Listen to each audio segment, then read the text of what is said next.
Welcome to Horror Movies and Beyond, where we review horror movies for the living to understand the dead. I'm your host, Ivotres Littles, and today I'm joined by my good friend and returning guest, horror content creator, and a talented photographer, Emma of The Impact. And we are going to discuss top 10 scariest monsters of all time. Thank you for joining me. Thank you for having me. You are my good friend, and it's so fun to do stuff with you. So I'm excited about this. Oh, Even though it's hard for me to rank things, I did it for you. we are going to talk about the 10 scariest monsters. So, what does that mean? So, there are a few factors that we're going to consider for this topic.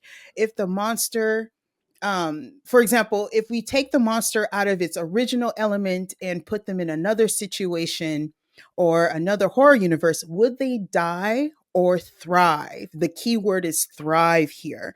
So you could agree or disagree about that. So we're going to talk about that.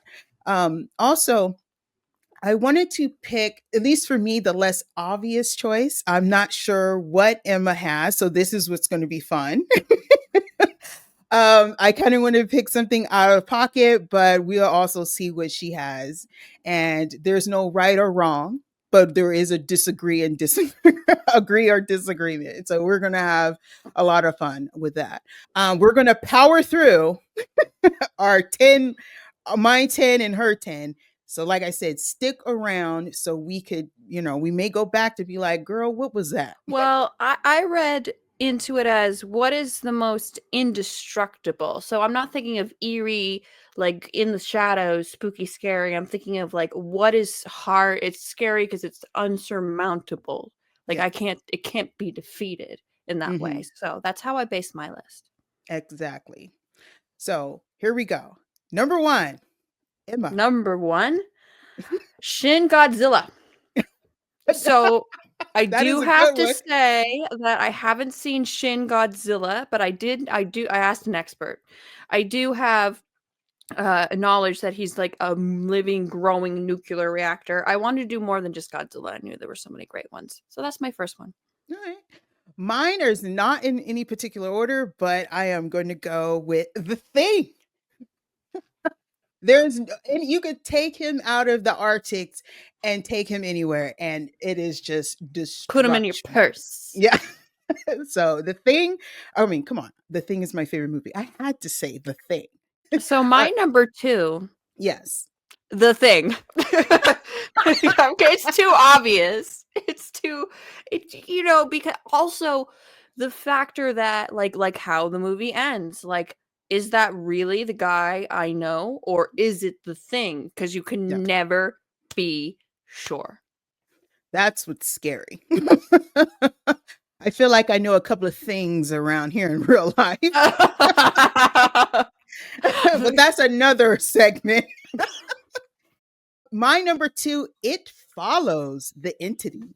That one is scary because I just think you'd have no idea who the hell is coming at you at any given moment. So, My number three is the Xenomorph Queen. And I know there's a lot more specifics about xenomorphs, but I'm just going to say the Xenomorph. Tough, legend, mother, love her. I think she has her weaknesses, but I'm just going to say one of the best all time.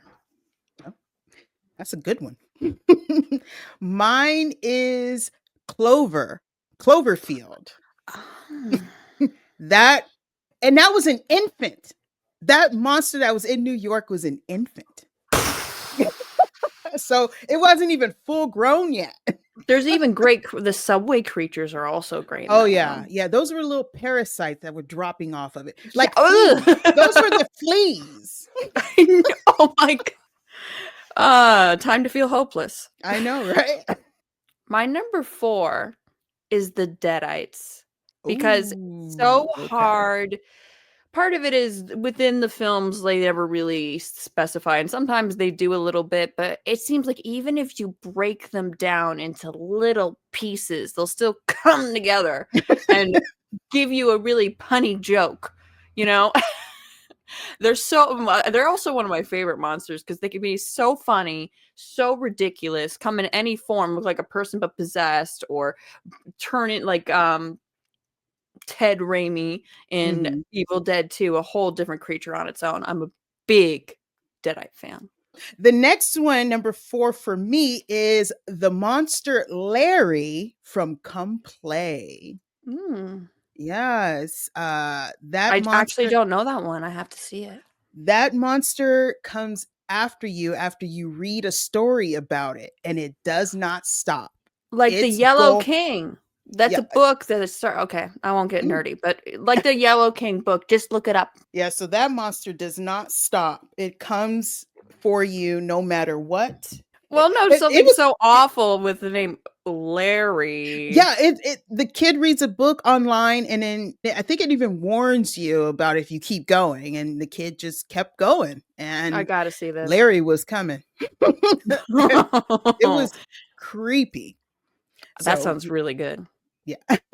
Your next one? My number 5 was Cthulhu, but I didn't wanna just put Cthulhu as, like, generally, you know? Mhm. So specifically Cthulhu from the film Underwater starring, Kristen Stewart, and Oh, okay, it came okay. out in 2020. It's a William Eubanks film, and it's very much just like Alien, but it's Cthulhu. Like Mm. Cthulhu, the old god, is there. So Color Out of Space would be another example, maybe, of a little bit of Cthulhu-like presence. So Cthulhu is my number 5. So, yeah, my number 5 is the creature, the entity from Smile. Mm. Hmm. That thing was no joke when you finally see what it was. I think it had a couple of different looks, but I then love the rows of teeth oh, that was too, and it was still smiling as it was coming down your throat. because it's making like it thinks it's hilarious what it does. Yeah, that's Like pretty sad. I couldn't distort your reality for this to happen. You thought you could beat me? Rows of teeth. Yeah, everywhere. They were like here, here, and down here. I'm going with an old favorite, Ooh, Freddy Krueger, because okay. they've had all these different laws within 80s movies of like, oh, if we do this, we can stop him. And especially in the first Nightmare on Elm Street, where, she finds out like, oh, if I could take his hound out of the dream, I could take him out of the dream and defeat him. But then even the ending of that says, babe, no way. um, so it's kind of hard to think of any place or universe that is known in film where nobody sleeps. I mean, say in the Mm. comments if you know a situation, that would be great to know. So Freddy Krueger is my number 6. Mine, I'm gonna have to go with a alien creature from the movie Life that came Ooh. out in 2017, and barely anybody heard it, I which didn't is hear it, but which is that's another one I gotta watch. which is This is great. surprising because it has Jake Gyllenhaal, Ryan Reynolds, and they get messed up by this. It has a really all-star cast, to tell you the truth, and this What's it alien called again? is called Life. Basically, they found this little entity thing and they woke it up, and it's from Mars, and then it kept growing, and it got smarter and smarter it was scary because eventually it did come to Earth. It was way too smart. Yeah. I think I we should learn from horror movies. If something, especially if you don't know what it is sleeping, let it sleep. Oh, you do just let it. Just saying. My number 7 Uh-huh. is It Follows, Oh. because I got confused by the nonsense in the pool, to be honest, at the end of it. But there doesn't seem to be any way to stop it. Like if you decided not to transmit it over to somebody and you decide, okay, I'm the one that's gonna die, I still don't think that defeats it. It could, but we don't know yet. And I'm excited for They Follow. I'm assuming if you had multiple partners, it'd just go to each one of those partners, because even in the beginning of the Yeah, that's film with the right. It girl goes back. Yeah, Oof. even after the girl got messed up at the beach, that wasn't the end. It still kept going because of multiple partners that. But then it's like, how quick does it come get you? Like if I laid up with Joe over here, like when you know what I mean? Like so and then 2 weeks later I'm with this guy, like what time frame Yeah, does how it long start does it to come? wait? Like, it's like Yeah. it seems like it's like it depends on its mood. What were we on 7? 7. Yeah, I'm gonna have to choose a classic. Oh, I do have a classic on here. It is Candyman 92. RIP. Terrifying. Terrifying. RIP. Oh, that Yeah, voice, Tony Todd. be my victim. Like, if I had to have any classics after me, that's the one. Because 'cause I'm The like, "You know what? Mm, I the the the voice." kindest man in the world. So sweet, so kind. You got to interview him, didn't you? Or you met Yeah, him? yeah, a couple of I met him, you know what? I think I met him in person once, but interviewed him a couple of times. Awesome, I'll have to go back and look at those. Number 8. I'm on number 8. So my number 8, so the last of my list is a little confusing because there's kind of a similar vibe with them. So number 8 is Samara or Sadako, depending Mhm. if you're on the watching The Ring or Ringu. Mhm. Is just it's the idea of putting someone's life on the line. You have to spread it, and then especially when she went online in the further movies, like, oh damn it, like, so it's multiple people now have seen it. Mhm. She does have her weaknesses. We'll talk about that later.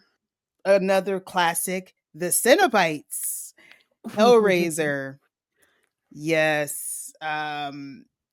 To me, I think if you get a hold of that box and you open it anywhere, it could be in a cave, a tent, or in space, they will come for that ass. So, Well, you called upon them. You yeah. asked them to come.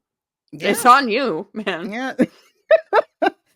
That it is on you, but it's also if anybody around too. You happen to be in that space and Damn it. it could get you too. I mean, Why do you have to have an insatiable hunger that needs to be fed? Why can't you just leave me out of it? Especially the doctor in the second one. that was rough. That was rough. I That was was like, awesome. but it took too long. They could just hurry up. I thought he was done until the worm thing popped up. I was like, oh, that's messed I up. love it. For number 9, I Mhm. have, obviously, the director's cut, Audrey Mm. 2, Oh. the mean green mother from outer space. Where the plants just take over. When it comes to a point, I mean, we'll discuss it later, the flaws within it. But when it gets to the point where Audrey 2 is strong enough, she cannot be stopped. So are we talking about from Little Shop of Horrors? Oh yeah. Oh yeah. Um. Levi Stubbs, Rock and Roll Hall of Famer, one of the best voice acting ever. And they supposed to remake that, but Whatever. I don't even know how they would. Well, I Ah! haven't seen the Crow remake, and people said it sucked. I'll watch it eventually, but it doesn't emotionally upset me. But we'll get into stuff like that later because Yeah. we're so close to the end. For my number 8 is one of the movies that just scared the crap out of me. And I believe that she could come get you at any time once you Mm. step foot in the house Ooh. is The Grudge. Holy shit! Yeah, that I recently showed somebody my mother actually, the Japanese version. I'm like, it's so creepy, but it's like, I guess, outdated to some people, and they don't get that buildup of the. Uh, Oh, uh. and then you find out why she sound like that. That was just tragic. It is tragic. So I feel bad that most people that go in the house are innocent victims, but you entered her house. It's on you.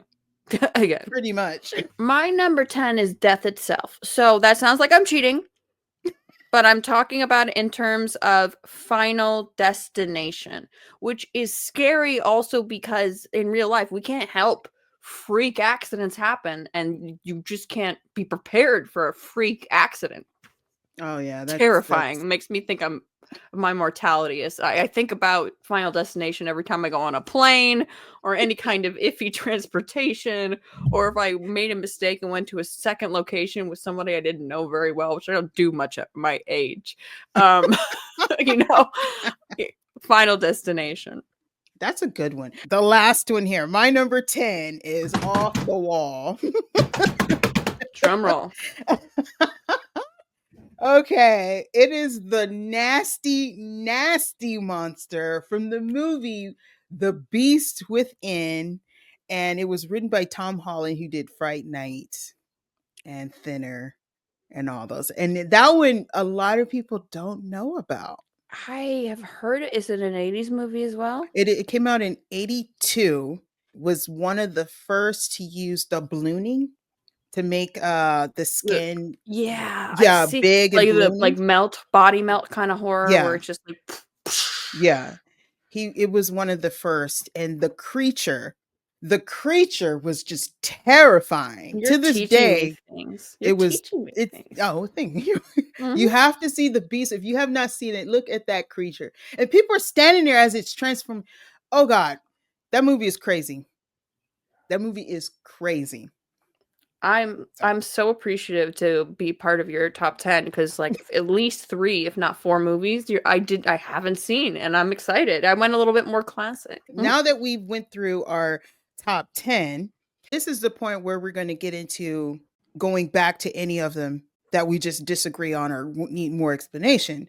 And since you are the guest, is there any of them that I said that you were kind of like, what is that and why is it on there? If Not not, really. wow. No, you had a great list. Candyman, his power is being an urban legend, and an urban legend, are we including the remake or are we just talking 1992? 92. 92. But still, his power is within his reputation, and Mm. that's what kind of gives him power is that people will, even though they might not have the story just right, you know, um, is this bad to say? Do you think they meant it intentionally when they said "be my victim" because he died by bees, pretty much? Um, Uh, I didn't even think of I don't think "Be so. My Victim." You know what? Wait a minute. He did die by bees. Be my victim. Like, very much by bees and honey. So I think he's a more fallible villain a little bit because some urban legends die and then they come back, especially in the digital age. I do think he has more strength because, some podcaster could say, oh, here's some urban legends you've probably never heard of, and they'll put Candyman in there. But without his desire for Helen, and he usually attacks people. Has he ever in 92? Did he ever attack anybody that wasn't part of Caprini Green? That wasn't Casey Lemons? Not in the first one though. Oh Yeah, yeah. I've seen all of Yeah. them. Wait. The first one when she was at the police station and she looked in the mirror and she was telling the cop, like, hey, the detective, hey, I'm telling you, it wasn't me. It was this thing that was in the room with me, Candyman. And they were like, they showed her the video and there was nobody. She was like, no, I could prove it. And she said his name and he popped up and ripped up his back with the Oh, hook. that's right. So yeah. Yeah, but I So he do could think get anybody. But he did see, that's the thing about Candyman. He could get anybody, and it doesn't have to be you who call him, as long as you're in his space. that's the thing. You have to be within the lore, the legend, in some way or close to his main target, which they always in the first 3, it's always a woman, right? I guess so. A Hey, white I don't woman. blame him. I don't blame him. Uh, I'm it's not a judging. I'm well, not well, judging. all three of them was a white woman who called him. Mhm. Yeah, because the other one, the third one was his niece or his great. No, his great, great, Great. Yeah. great. It gets out there. Yeah, But it seems really connected to Cabrini Green, which is where he died. Like, I think if I in New Hampshire, like learned about Candyman and I have no relation to his death or the area he died, would he come kill me if I said Candyman, Candyman, Candyman in the mirror? well, see, they never expanded that far. At least I don't remember, except for the I they police station. It was the police station. Oh, the New Orleans, where the professor went to the bathroom and he called him. That was the second one, right? Yeah, that was the second one. Mhm. I and First one, we don't know, I'll say. yeah, But when we expand on second to third, um, yes. yeah, Well, especially the professor, because he's like studying this. Like it's a yeah. thing. I'm just like, some dits. I'm like, this isn't true. It couldn't happen. I'm not totally scared in front of my friends. I have to So Candyman, Candyman, Candyman. You know. so I'm thinking you have to have some level of belief, even if you don't understand what's going on, in order for him to get you. Because even when Helen died and he said his wife's name, Helen, 5 times, she showed up. So I think it's if you go through the process of how he died, then you're able you're able to transfer over, or transfer over the power to come back. Because nobody's gonna call Helen 5 times because nobody knows about Helen, but they'll say Candyman 5 times. I think by the end of the movie, she becomes part of the urban legend, especially with her going into the fire to save the baby. And Yeah, so, I mean, she's lesser known, but she's part of the lore. So maybe yeah, if you know about Helen, Helen will come for you. yeah. Um, but she's not Yeah. the final boss. The one that stood out was Deadites. Okay. The reason because the only way that they could be a danger. Oh, the only the I'll let you speak before I get into it. Yes. I Yes. mean, the only way, I'm basing on the movies. It actually it's Um, pretty much goes for the show too. It doesn't really oh change. yeah, oh yeah, that's right, the show too. I did watch the first season. I watched So both. It's pretty much the same. There's not really okay, any expansion on it. okay. You have to read from the book. That Okay. is the only thing I could That is come. a good point. You have to read from the book, but the Even if I you're not. Oh, no, go ahead. even if you're not. It's like Candyman. Even if you're not the person who read the book, once they're out in the area, you're all caught up in it. You're done. Yeah, I mean, there's if you chop because again, if you chop them up into a million pieces, doesn't matter. They're gonna laugh and come right back together. Even in Evil Dead Rise, and Evil Dead Rise, I feel proves the point in that as long as the book isn't destroyed, right? mhm. Or the incantation somehow is somewhere, there's always going to be somebody that's like, what's this? And so it's what's this? Never read the Latin. Um, although it was ancient Sumerian, but I think close to that. But anyway, I also like part of the atmosphere of evil, the first Evil Dead, where we're getting like the point of view shots of the deadites, this monstrosity or evil in general is like just under the can be just under the surface. But yeah, so they do have a weakness and they do need the attention of others, just like Freddy. I don't know if you've disagreed with my Freddy because it is, I will admit, I, there was a weakness in the idea that he needs Elm Street kids. I was thinking about choosing Freddy. Like, he's not. I don't know. Freddy never scared me. Ever since I was a kid, when I first Uh, watched it, I had a crush on Freddy. I had more of a crush than I actually was scared when I was I a kid. So I had a but crush. that's another time. I still have a crush on Beetlejuice. So like, you know, Oh, like if he's in person, I'm like, ooh, mold, but maybe. You know, like I still think about it. I like a funny guy. Or you know, or a funny gal, you know. It's just so I can relate. I was actually never really scared by Freddy either. I just thought he was funny and fun, and yeah. they really steer away from what he did as a human being and that they describe or allude to in the first one. So it's Mhm. kind of more like he's just a funny guy, you know, just Unless fun. yeah, unless you watch the remake. I like the remake, but I had a problem. They went a little too real. I didn't the makeup was cool because he looked like a real burn victim. Your skin is going to do that. I did love the actor. His name is Jackie Earl Haley. I loved him as Freddy. The story, though, they made him too Chris Hansen might come visit type story. Like it was Oh. what No, even I he was will come visit. He I will was come like visit.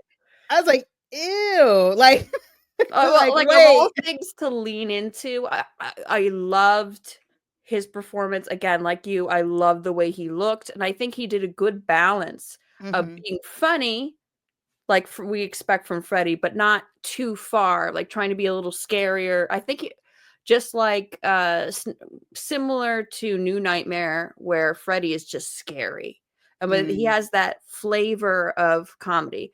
But when with the reboot, mhm. the thing is, if of all the things to lean into with that, like, nobody really wants to watch stuff about children being harmed. I'll just phrase it that way. People will know Mhm. what I'm talking about. You know, I think it's a fun enough movie. It's not that terrible, but for me as a insufferable nerd, um, like when you because one of the main things we think about with A Nightmare on Elm Street is the house. The Yeah. house is very important, and they just did, like, I think it was just a midway, just like, "Oh, this is the house, so you know where we are," but they don't give it any attention, any Mhm. gravitas. It's just like, so Yeah. it was things like that where I feel like they were trying to make they were trying. They weren't just like, "Let's just make a reboot." It Yeah, feels they like they they tried. did. They tried it, but it didn't. It feels like they didn't understand parts of it, but I do think his performance is the best part, and Yeah. I would watch him as Freddy again. Yeah, he did a great job. I just story. 'Cause Ah! that's a really hard thing to do, like, Yeah. to find that balance of Robert Englund's performance of you like, "Okay, I wanna make it more scary," but people expect Robert Englund's funny. Yeah. So, I think he had a really good balance with that. When it comes to yeah, so I think the weakness with Freddy is he always seems centered around Elm Street, and as the movies progress, it just seems like you don't have to be related to the original kids, you're just on Elm Street. Freddy versus Jason is his own thing and its own We laws. won't talk about that. Yeah, there's I must be the only person in the world that didn't like Freddy versus Jason. I liked it. I didn't, See, like, I'm love the it, but only I liked it. I've never met anybody that said, "But me," that didn't like it. I What just thought specifically? it was ridiculous. I Too don't know. silly. I just ugh. Well, that's another time. That oh my god, people are gonna come for me. Okay. So that is our list and our thoughts that I wanted to share because definitely we powered through the list and I wanted to give our thoughts about a specific monster. Of why do we think this is the scariest, and or why not? So that was fun. I want to definitely do something different. I have some honorable mentions I want to throw out there, Mm. and if there's any of them, Emma, that you want to like say what, let me know. But I'm a power through them. I have Pumpkinhead. I put The Mist. Not just the Mist movie, the Mist. The I know Mystic. what you mean. I know what you mean. Yeah. Which I see is a representation of dread and, Yeah. and then The you're actual stuck with Mist is these the monster. people. Oh, I have the old man from Poltergeist. oh, he's scary. But I now have as an adult, he's fun. Like, I could hang out with him, but I get it. I get it as an adult, but as a kid, he was nasty. Ah, they he went was, far. yeah. The creature from The Ritual. I have Annabelle, the devil from Tales from the Hood. Oh, sweet. Like, Tales from the Crypt should have just done that because Tales from the Hood is way better. They should have just accepted, like, you're just doing a longer version with more stories, or the stories are a little longer. But anyway, that's a whole other thing. I have Art the Clown. He's fun. It took me a little while to warm up to him. And I'm used to extreme violence, but by the third one is what really reeled me in. I'm Yeah, like, I get the it. third one was way better. Way better. Next, I have Valak from The Nun, Deadly Spawn, Belial from Basket Case, the creature from Anything for Jackson. I think I have an image right there with the horns. It's called Vanith or Surgat. There I were know what two you're different talking names. about. And I that guy didn't. he's a petite man, and he acted as, like, the dad. Like, Yeah, when he's in a movie, usually you're like, something bad's gonna happen. that is true. That is the second movie I've seen him in, and everything went bad. But that horn coming out of the eyes, I think you can see the image of that down there Mhm. in black and white. Sweet. And it was walking around at the end, so it achieved the goal, and you're just walking like what? So, but yeah, so I have those honorable mentions. Of course, I have I forgot the Sinister, the character on that above Bagall, your head. Yeah, I above think. your head. Yeah, I forgot about him You right know, there. there's 2 movies, one is with Bagall, and then the other one, The Black Phone, like, Ethan Hawke, it's just like, James Blum loves watching children kill Ethan Hawke. Like, I wouldn't be surprised. I know there's a second one. He's like, because I know I know from, on just knowing too much about the films is that they're actually good friends. So he's like, if you're gonna die, it's by children. Like, it's like some kind of inside joke. I don't know. I love the twist at the end of Sinister because you just see something happening in all these things, but then you realize who was doing them. And you're like, what? What? Yeah, no, I did not expect it. I did not expect it at all. I mean, we do see the trope, the cliche of one of the children, the girl, like, "Oh, Bugal's my friend," but I didn't think it was gonna go that. Yeah.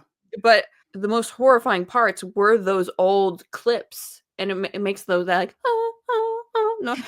Like, the pool one terrified me. Like, every time he's like, once, like, I see him put the film in and he's by himself, and I'm like, this is Something about those old tapes. They always bring a the lot of worst it of is the in the worst. sound design for that one, Yeah. but horror movies, that tends to be the case anyway. Yeah.